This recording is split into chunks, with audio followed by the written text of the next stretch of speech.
Bird helps elephant break through abscess days later.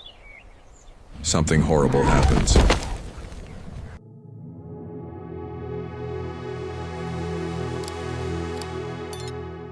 The unforgiving South African sun blazed mercilessly across the expansive landscape of Addo Elephant National Park, its rays creating shimmering waves of heat that danced above the parched earth. The dry season had arrived with unprecedented severity, transforming the usually verdant sanctuary into a harsh, unforgiving wilderness where survival demanded every ounce of strength and cunning that nature's creatures possessed. In this challenging environment, where even the hardiest plants struggled to maintain their grip on life, a magnificent bull elephant found himself facing the greatest challenge of his 40-year existence. Once a proud member of a thriving herd, he now stood alone beside one of the few remaining water sources, a shallow, muddy pool that would have been scorned during better times, but now represented precious salvation. The elephant's massive frame, which should have commanded respect and admiration, instead told a story of suffering and gradual decline. His right front foot, swollen to nearly twice its normal size, bore an angry red abscess that pulsed with each heartbeat. The infection had been growing for weeks, starting as a small irritation from a thorn or sharp stone and gradually developing into a painful, debilitating wound that made every step an exercise in endurance. The abscess dominated the elephant's existence, dictating his every movement and decision. What had once been a confident, ground-shaking stride had been reduced to a painful, hesitant limp. Each time he attempted to place weight on the affected foot, waves of sharp pain shot up his leg, causing him to flinch and redistribute his massive weight onto his other 3 legs. This awkward gait not only slowed his movement but also made it increasingly difficult to keep pace with his herd during their daily migrations in search of food and water. As the days passed and the infection worsened, the inevitable had occurred. The herd, driven by the ancient wisdom of survival that governs all wild creatures, had been forced to leave him behind. Elephants, despite their renowned intelligence and emotional capacity, understand that the survival of the group must sometimes take precedence over the welfare of the individual. The decision to abandon a herd member is never made lightly, but when resources are scarce and movement is essential for survival, even the most compassionate creatures must make difficult choices. Now, standing alone in the vast emptiness of the drought-stricken sanctuary, the bull elephant embodied a profound sense of isolation and despair. His usually alert ears hung listlessly at his sides, lacking the constant motion that typically characterizes elephant communication and environmental awareness. His eyes, normally bright with intelligence and curiosity, had taken on a dull, distant quality that spoke of pain endured too long and hope gradually fading. The small waterhole that had become his refuge was itself a testament to the severity of the drought. What had once been a substantial pond, capable of supporting dozens of animals, had been reduced to little more than a muddy depression. The water that remained was cloudy and warm, hardly appetizing under normal circumstances, but it represented life itself for the suffering elephant. Throughout the long, scorching days, the bull would lower his massive head and extend his trunk into the murky water, drawing up small amounts to moisten his parched mouth and throat. The simple act of drinking, once taken for granted, had become a careful, painful process that required him to shift his weight awkwardly to avoid putting pressure on his injured foot. The isolation was perhaps as painful as the physical wound itself. Elephants are inherently social creatures, their entire existence built around the complex relationships and hierarchies of herd life. To be suddenly stripped of this social structure, to face each challenge alone, represented a psychological trauma that compounded his physical suffering. At night, when the temperature finally dropped and provided some relief from the relentless heat, he would sometimes raise his trunk and emit low, rumbling calls that carried for miles across the empty landscape, desperate attempts to reconnect with his lost family that went unanswered.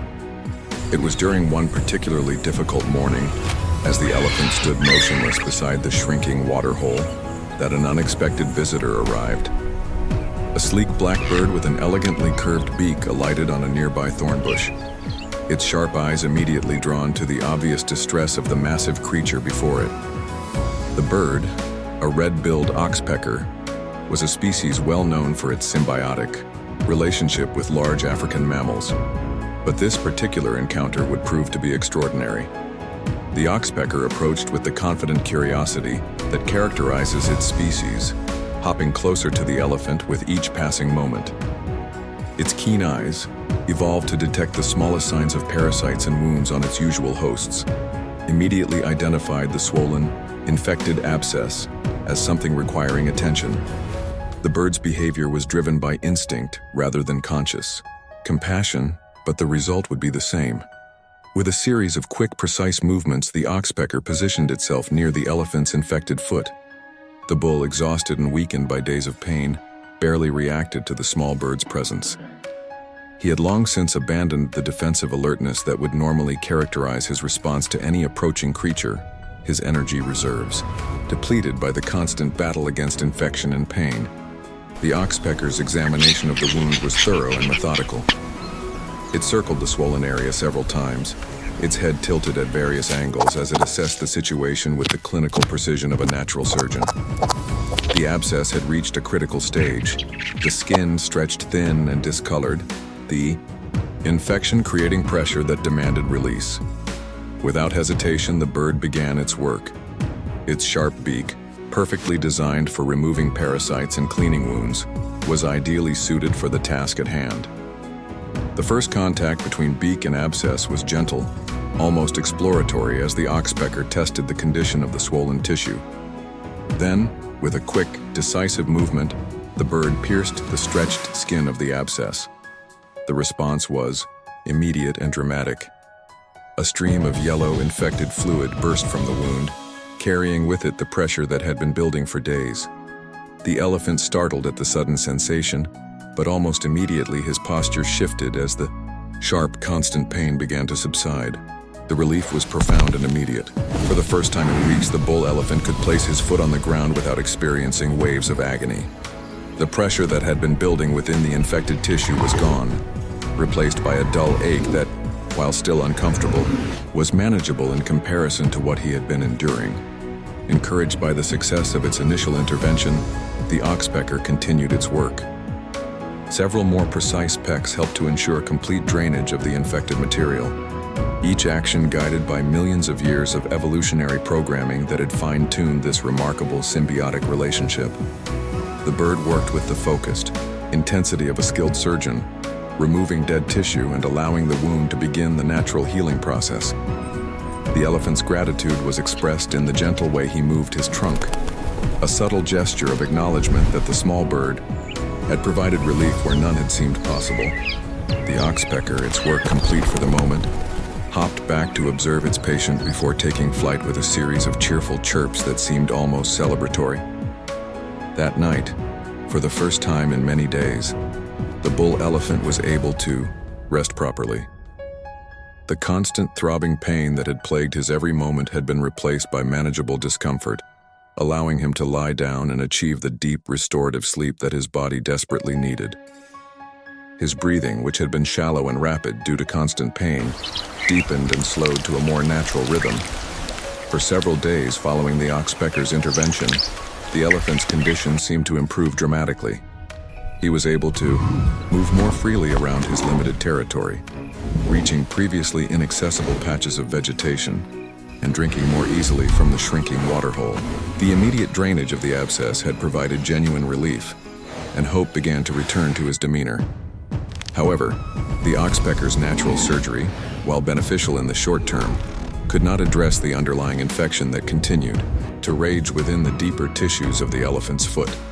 Without proper medical treatment, including antibiotics and thorough wound care, the infection began to reassert itself with renewed vigor.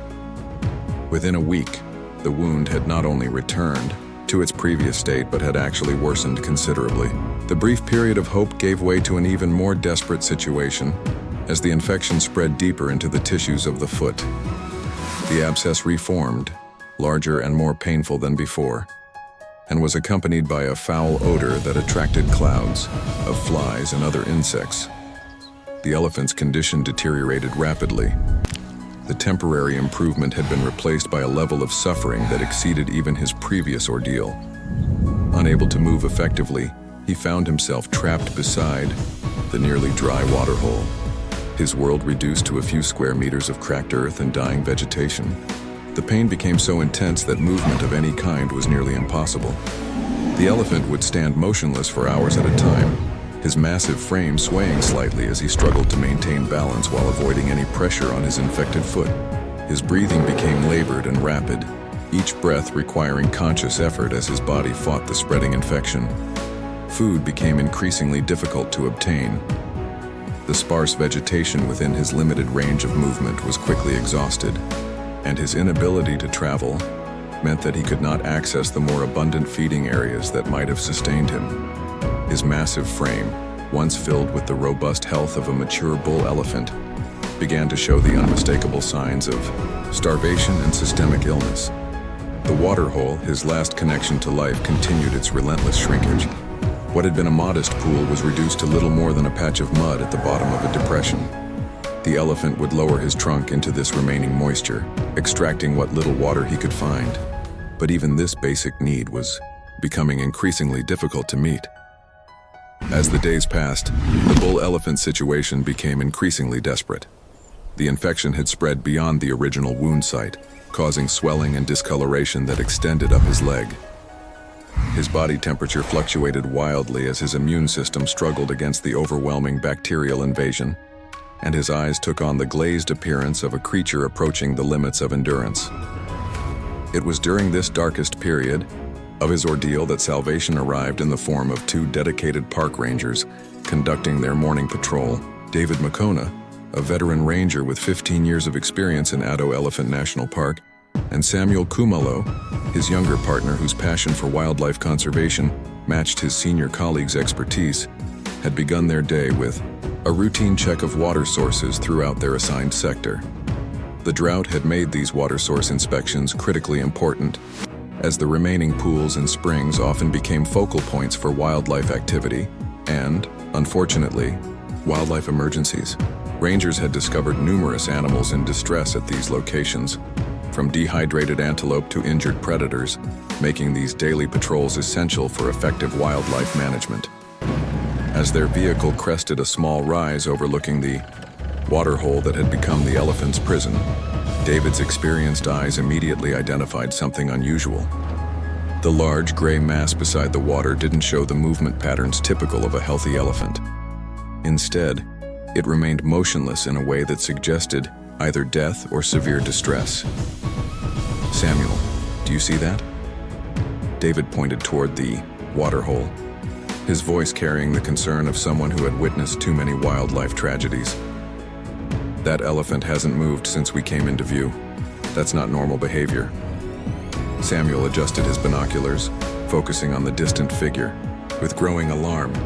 "David, I think we have an emergency situation here. Look at his posture. He's definitely in serious trouble." The two rangers accelerated their approach, their vehicle bouncing across the rough terrain as they rushed toward what was clearly a wildlife emergency. As they drew closer, the full extent of the elephant's condition became apparent. The massive bull was standing in an unnatural position, favoring his right front foot in a way that suggested severe injury or illness. His head hung low, and his ears showed none of the constant movement typical of healthy elephants. David brought the vehicle to a stop at a safe distance, both rangers immediately recognizing that they were dealing with a potentially dangerous situation. An injured elephant, no matter how weakened, still possessed the strength to cause serious harm if it perceived threats to its survival. "Look at that foot, Samuel," David observed, pulling out his field glasses for a closer examination. "That's a serious infection, probably an abscess that's gone systemic. He's been suffering for quite some time based on his overall condition." Samuel was already reaching for their emergency communication equipment, understanding that this situation required immediate professional veterinary intervention. "I'm calling for the emergency response team. This animal needs medical attention immediately if we're going to save him." The ranger's assessment of the situation was thorough and professional. They documented the elephant's location, condition, and apparent injuries while maintaining a safe distance that would allow them to provide assistance without causing additional stress to the already traumatized animal. Their years of training and experience had prepared them for exactly this type of emergency. But the sight of such a magnificent creature reduced to such a desperate state never became routine. While Samuel coordinated with the emergency response team via radio, David began the delicate process of providing immediate aid to the suffering elephant. We have an injured elephant near the water Moving hole. slowly and speaking in calm, reassuring tones, he approached the water hole with a large container of clean drinking water, a precious commodity that could provide immediate relief to the dehydrated animal. The elephant's response to human approach was telling. Under normal circumstances, a wild bull elephant would have reacted to human presence with either aggressive displays of dominance or strategic withdrawal to a safer distance. Instead, this elephant barely acknowledged their presence, his condition, having progressed beyond the point where normal defensive instincts could be maintained. David's approach was masterful in its patience and sensitivity. Years of working with wildlife had taught him to read animal body language and emotional states, allowing him to gauge the elephant's comfort level and adjust his actions accordingly. He placed the water container within reach of the elephant's trunk, then retreated to a respectful distance to allow the animal to drink without feeling pressured or threatened. The elephant's acceptance of this human assistance was both heartbreaking and encouraging. His trunk, moving with obvious effort, explored the offered water container before drawing up the precious liquid in small, careful sips. The act of drinking seemed to provide not only physical relief, but also a spark of renewed hope, as evidenced by a subtle lifting of his massive head and a slight increase in alertness. Samuel, meanwhile, had successfully coordinated the emergency response, providing precise location coordinates and detailed information about the elephant's condition. To the specialized wildlife veterinary team, the response was immediate and comprehensive, with multiple vehicles and personnel being dispatched to handle what had been classified as a critical wildlife emergency. While waiting for the emergency team to arrive, both rangers took turns monitoring the elephant's condition and providing what comfort they could. David's gentle words of encouragement, spoken in the calm, steady tones that experienced wildlife handlers use to reassure distressed animals, seemed to have a measurable effect on the elephant's demeanor. Though still obviously suffering, the bull showed signs of responding to this human compassion and care. The arrival of the emergency response team marked the beginning of the most critical phase of the rescue operation. Dr. Elena Volshenk, the O Park's chief veterinarian, led a team of specialists equipped with mobile surgical facilities, emergency medical supplies, and the specialized equipment necessary for treating large mammals in field conditions. Dr. Volshenk's initial assessment confirmed the ranger's observations while revealing additional complications that made the situation even more serious. The infected abscess on the elephant's foot had indeed progressed to a systemic infection that was threatening the animal's life. Immediate medical intervention was required to prevent organ failure and death. The treatment protocol was complex and required careful coordination among the entire team. The elephant's size and weight presented unique challenges for medical treatment, requiring specialized equipment and techniques that few veterinarians ever have the opportunity to master. Dr. Volshenk's expertise in large mammal medicine proved invaluable as she directed the intricate process of stabilizing and treating their enormous patient. The first priority was pain management and infection control. Carefully calculated doses of powerful antibiotics were administered to combat the systemic infection, while pain medication was provided to allow the elephant to relax and cooperate with the treatment process. The massive dosages required for an animal of this size required precise calculation based on estimated body weight and metabolic considerations. Cleaning and treating the infected foot required both medical skill and physical courage. The wound had to be thoroughly debrided, with dead and infected tissue removed to allow healthy tissue to regenerate. This process, while necessary for recovery, was initially quite painful despite the pain medication, requiring the team to work with exceptional speed and efficiency. Throughout the medical treatment, David and Samuel remained close to the elephant's head, continuing their quiet reassurance and monitoring his responses to the medical procedures. Their presence seemed to provide comfort to the animal, whose eyes would occasionally seek out their familiar voices during the more stressful aspects of treatment. The decision to transport the elephant to the park's medical facility was not made lightly.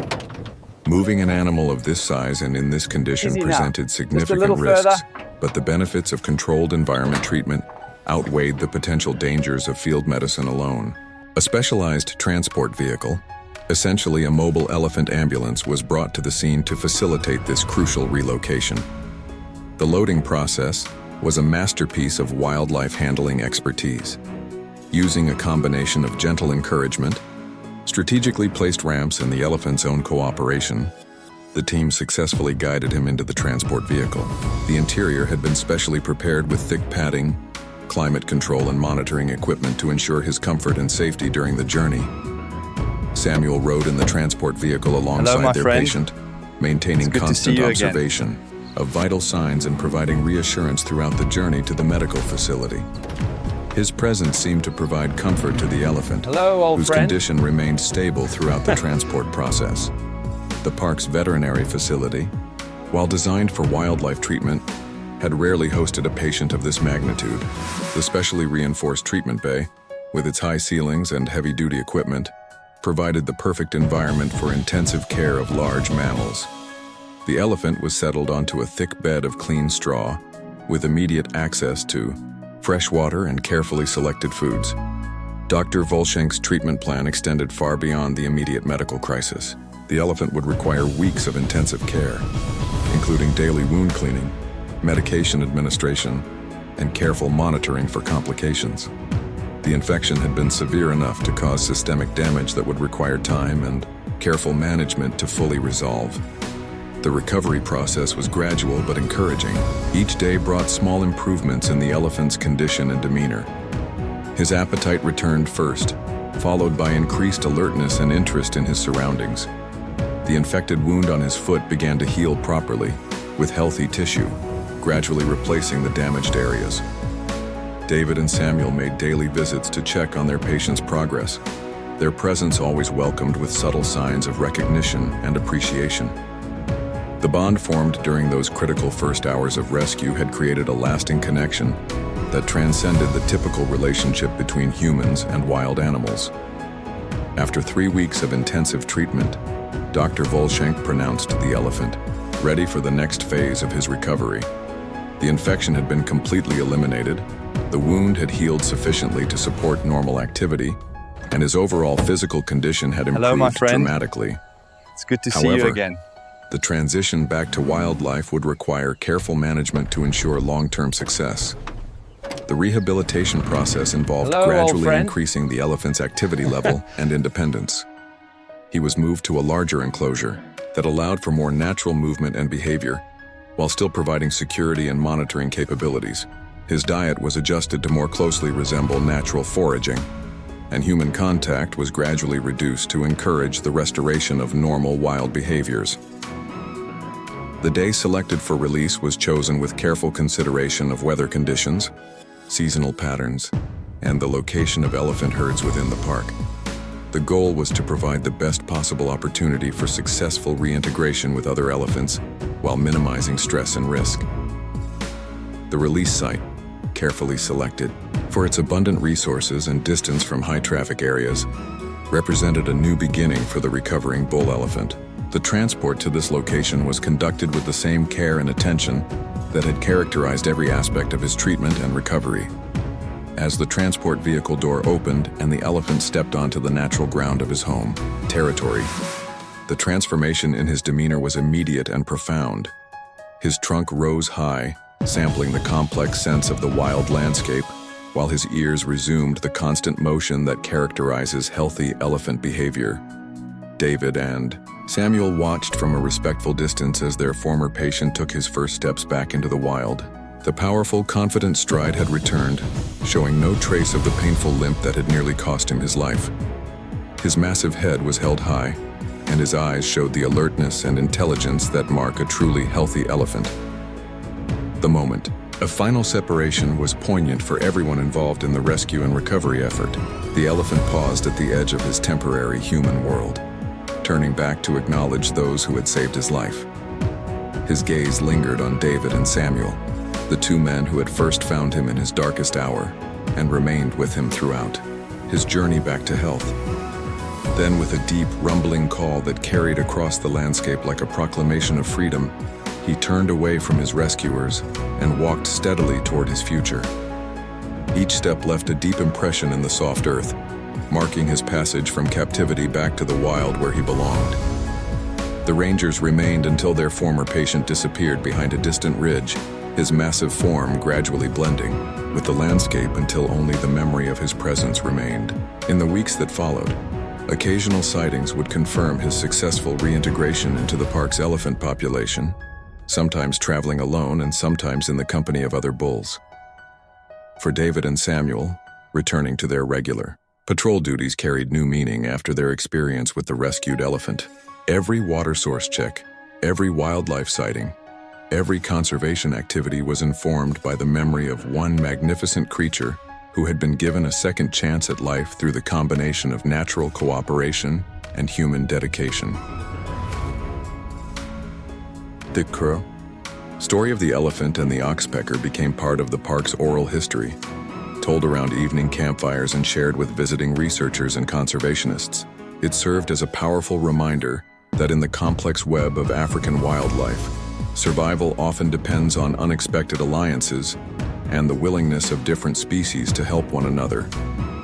Years later, when veteran rangers would train new recruits in wildlife emergency response, they would often reference this remarkable rescue as an example of how patience, expertise, and genuine care for wildlife could overcome even the most challenging circumstances. The elephant's recovery had demonstrated that with proper intervention and dedication, even the most serious wildlife emergencies could have happy endings. In the vast expanse of Addo Elephant National Park, where the ancient rhythms of African wildlife continue their eternal dance, one bull elephant story serves as a testament to the power of interspecies cooperation, human compassion, and the remarkable resilience of nature itself. His journey from near death back to freedom represents the very best of wildlife conservation and the enduring bond between humans and the magnificent creatures we are privileged to protect.